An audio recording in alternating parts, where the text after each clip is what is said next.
Bharatiya Janata party के लोग बहुत बेईमान हैं, झूठे हैं, जो वादा करते हैं वो कभी पूरा नहीं करते। गुजरात से ही कोई प्रधानमंत्री बनता होता तो फिर उत्तर प्रदेश में क्यों आए प्रधानमंत्री? हवाई चप्पल पहनने वाला हवाई जहाज में चलेगा, लेकिन मैं नहीं देख पा रहा हूं कि कोई भी हवाई जहाज में बैठ पाया है। और जो हवाई जहाज थे वो भी बिक गए। एयरपोर्ट जहां पर हवाई जहाज खड़ा होता था वो भी बीजेपी ने बेच दिया। न केवल हवाई जहाज और हवाई अड्डे बेचे हैं, ट्रेन और रेलवे स्टेशन भी बेचने का काम भारतीय जनता पार्टी कर रही है। जो बैंकों से पैसा आपकी जेब में आना था, 15 लाख अभी भी याद कर रहे हो? कुछ लोग तो 15 लाख अभी भी याद कर रहे हैं। आपको 15 लाख का धोखा दिया, इसलिए आपको भारतीय जनता पार्टी को सबक सिखाना पड़ेगा, तभी आप इनसे कुछ हासिल कर पाएंगे। आप उद्योगपतियों का पैसा माफ कर दोगे, बैंकों से जो पैसा लिया बड़े बड़े लोगों ने उसका माफ कर दोगे। अगर वही पैसा आप उनसे ले लेते। बीजेपी इस प्रयास में है। पहले तो बहुत मंथन हुआ उनके अंदर कि चुनाव कब हो मध्य प्रदेश का, दिल्ली का चुनाव पहले हो कि मध्य प्रदेश का चुनाव पहले हो, कि अब तो मध्य प्रदेश का चुनाव पहले होगा, दिल्ली का चुनाव बाद में होगा। लेकिन दिल्ली का रास्ता अगर उत्तर प्रदेश से निकलता है तो मध्य प्रदेश में चुनाव होने जा रहा है, तो मध्य प्रदेश भी उसका संदेश देगा। हम तो इतना जानते हैं कि जिसको भी प्रधानमंत्री बनना है वो उत्तर प्रदेश में आ जाओ। गुजरात से ही कोई प्रधानमंत्री बनता होता तो फिर उत्तर प्रदेश में क्यों आए प्रधानमंत्री? क्योंकि वो जानते हैं कि उत्तर प्रदेश के बिना, उत्तर प्रदेश को जीते बिना दिल्ली की सरकार नहीं बनेगी। इसलिए मध्य प्रदेश के साथियों से मैं कहने आया हूं कि भारतीय जनता पार्टी के लोग बहुत बेईमान हैं, झूठे हैं, जो वादा करते हैं वो कभी पूरा नहीं करते। याद कीजिए, भारतीय जनता पार्टी ने आश्वासन दिया था और ये भरोसा दिलाया था कि वो सत्ता में आ जाएंगे तो हमारे किसानों की आय दोगुनी हो जाएगी। यहां गरीब मजदूर किसान बैठे हैं। बताइए, आपकी कोई फसल की कीमत अगर भारतीय जनता पार्टी ने दुगनी की हो तो बता दो हमें आप। हमारे किसान का ना आय दोगुनी हुई, लेकिन महंगाई तो दोगुनी हो गई होगी। डीजल, पेट्रोल, जरूरत की चीजें सब महंगी हो गई। बीजेपी के लोग कहते हैं हमने तो नौकरी दे दी, रोजगार दे दिया। उत्तर प्रदेश में तो नौजवानों को नौकरी रोजगार नहीं मिला। बताओ, हमारे मध्य प्रदेश के और खासकर सिरमौर के, रीवा डिस्ट्रिक्ट के लोग और खासकर नौजवान, बताओ आपको नौकरी रोजगार मिला कि नहीं मिला? बताओ, डिग्री हासिल कर ली, पढ़ाई पूरी कर ली, आप जाएं गांव में आकलन करें, पूछें क्या पढ़े लिखे नौजवानों को नौकरी मिल रही है? क्या ये सरकार नौकरी दे पा रही है? और तब जब मध्य प्रदेश में पिछले 20 साल से भारतीय जनता पार्टी के लोग हैं और बीजेपी के लोग प्रचार करने लगे कि अब तो माताएं बहनें विधानसभा में भी पहुंच जाएंगी, लोकसभा में भी पहुंच जाएंगी। ये जो 33% का आरक्षण का जो सपना दिखाया है वो तो न जाने कब पूरा होगा। कोई कह रहा 2 लोकसभा चुनाव हो जाएंगे तब भी लागू नहीं होगा। जब लागू हो तब लागू हो। कम से कम बीजेपी को मध्य प्रदेश में और आने वाले लोकसभा चुनाव में ईमानदारी से, अगर लोकसभा को उन्होंने मंदिर माना है तो कम से कम लोकसभा विधानसभा में 33%। जब भारतीय जनता पार्टी कह रही कि हमारी अर्थव्यवस्था $5 ट्रिलियन पहुंच जाएगी, और ये अंग्रेजी में इसलिए बोलते हैं क्योंकि हमारा गरीब समझ ही नहीं पाएगा 5 ट्रिलियन होता क्या है। जब ये दिल्ली वाले कहते हैं कि हमारी इकोनॉमी, अर्थव्यवस्था 5 ट्रिलियन पहुंच जाएगी, तो हम उनसे कहना चाहते हैं कि हमारे माताओं बहनों का सम्मान 1000, 2000, 3000 में नहीं होगा, कम से कम उन्हें 6000 रुपए महीने का मिलेगा, तब हमारी माताओं बहनों का सम्मान हो पाएगा। इससे कम में उनका सम्मान नहीं होने वाला। और ये लोग कहेंगे कि 6000 कैसे दोगे, तो हम उनसे कहेंगे कि सरकार से हट जाओ, समाजवादियों को आ जाने दो, हम 6000 रुपए देकर के दिखा देंगे कि 6000 रुपए कैसे दिए जाते हैं। आप उद्योगपतियों का पैसा माफ कर दोगे, बैंकों से जो पैसा लिया बड़े बड़े लोगों ने उसका माफ कर दोगे। अगर वही पैसा आप उनसे ले लेते।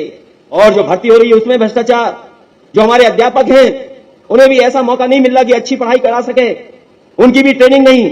जब अध्यापक अच्छे नहीं होंगे तो हमारे बच्चे भी अच्छा नहीं पढ़ पाएंगे। अगर कोई जिम्मेदार है इसके लिए तो वो भारतीय जनता पार्टी है, जो पिछले कई वर्षों से लगातार मध्य प्रदेश के बीच में सरकार चलाने का काम कर रही है।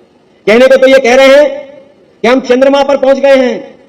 अगर ये चंद्रमा पर पहुंच गए हैं तो बताओ हमारे बच्चे कब पढ़ लिख जाएंगे, ये बता दो हमें आप। क्या बच्चों की पढ़ाई के लिए पर्याप्त इंतजाम हो गए हैं?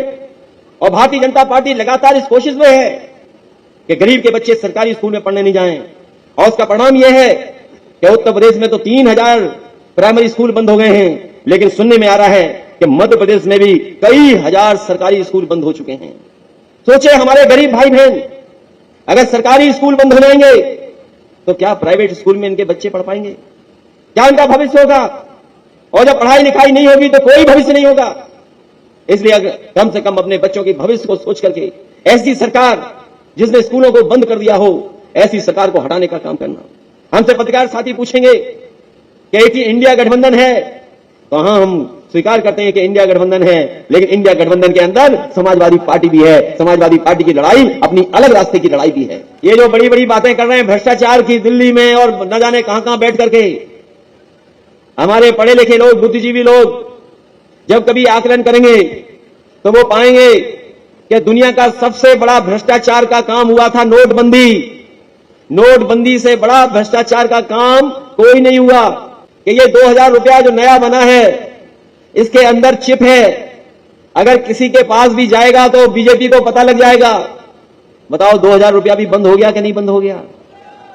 हम जानते हैं कि कई आदिवासी भाई बहनों ने तो 2000 रुपए देख भी नहीं पाया होगा। बताइए 2000 रुपया जमा हो गया कि नहीं हो गया? इन्होंने कहा कि नौकरी दे देंगे, रोजगार दे देंगे। किसी को नौकरी रोजगार नहीं मिला, सब रोजगार के बेरोजगार रह गए। जो बैंकों से पैसा आपकी जेब में आना था, 15 लाख अभी भी याद कर रहे हो? कुछ लोग तो 15 लाख अभी भी याद कर रहे हैं। आपको 15 लाख का धोखा दिया, इसलिए आपको भारतीय जनता पार्टी को सबक सिखाना पड़ेगा, तभी आप इनसे कुछ हासिल कर पाएंगे। इसलिए इन्होंने देश को पीछे ले जाने का काम किया है। ये बीजेपी के लोग नहीं चाहते कि गौ सेवा हो, गौवंश की सेवा हो, कि जहां समाजवादी लोग, नेताजी शरद यादव, लालू प्रसाद यादव जी या दक्षिण भारत के जितने भी नेता हैं, हम लोग न जाने कितने सालों से तैयारी कर रहे थे, इसी मांग को लेकर के लड़ रहे थे कि जाति जनगणना देश में हो, और देश में जब जाति जनगणना होगी तभी जाकर के हम किसको कितना मिलना चाहिए वो तय कर पाएंगे। अब तो कांग्रेस भी समाजवादियों के रास्ते पर आ गई है, इससे ज्यादा खुशी की बात और कोई नहीं हो सकती। इन्होंने तो नारा यह दिया था कि हवाई चप्पल पे चलने वाला हवाई जहाज में चलेगा। बताओ यहां बैठे हुए लोग सब हवाई चप्पल वाले लोग हैं, इनमें से कितने लोग हवाई जहाज में बैठे होंगे? अगर कोई बैठा हो तो बता दो हमें। आसमान में उड़ता हुआ तो देखा होगा हवाई जहाज, लेकिन बीजेपी ने जो नारा दिया था कि हवाई चप्पल पहनने वाला हवाई जहाज में चलेगा, लेकिन मैं नहीं देख पा रहा हूं कि कोई भी हवाई जहाज में बैठ पाया है। और जो हवाई जहाज थे वो भी बिक गए। एयरपोर्ट जहां पर हवाई जहाज खड़ा होता था वो भी बीजेपी ने बेच दिया। न केवल हवाई जहाज और हवाई अड्डे बेचे हैं, ट्रेन और रेलवे स्टेशन भी बेचने का काम भारतीय जनता पार्टी कर रही है। आपका स्टेशन अभी तक आधुनिक नहीं हो पाया है। महिलाओं को बैठने के लिए, महिलाओं को सुविधा कुछ है ही नहीं। जो हाईटेक विज्ञापन तो है, लेकिन जमीनी हाईटेक कुछ नहीं दिखाई दे रहा है। विज्ञापन में तो बड़े बड़े ऊर्जा वाले प्लांट दिखाई देंगे, लेकिन ये ऊर्जा के प्लांट जो विज्ञापन में लगे हैं, क्या इस विज्ञापन में यह भी बताया गया है कि गरीब को मिली है बिजली कि नहीं मिली है? अगर गरीब को बिजली मिली है तो उसे बिल भी न जाने कितना ज्यादा देना पड़ रहा है। महिलाओं को आरक्षण की बात कर रहे हैं, कम से कम जो सीटें दी हैं इन्होंने उसमें लागू करें कि 33% ये आदिवासी, दलित और महिलाओं को दे रहे हैं। इसलिए इनके विज्ञापन तो बड़े बड़े हैं, विज्ञापन तो रंग बिरंगे हैं, लेकिन सच्चाई वो नहीं है। इसलिए सच्चाई के साथ खड़े होकर के लक्ष्मण तिवारी जी और समाजवादियों का साथ देना, चुनाव चिन्ह साइकिल याद रखना और इंडिया गठबंधन को जिता करके नई दिशा में, नई क्रांति की तरफ आप लोग बढ़ने का काम करना। इन्हीं शब्दों के साथ मैं आप सबका बहुत बहुत धन्यवाद देता हूं।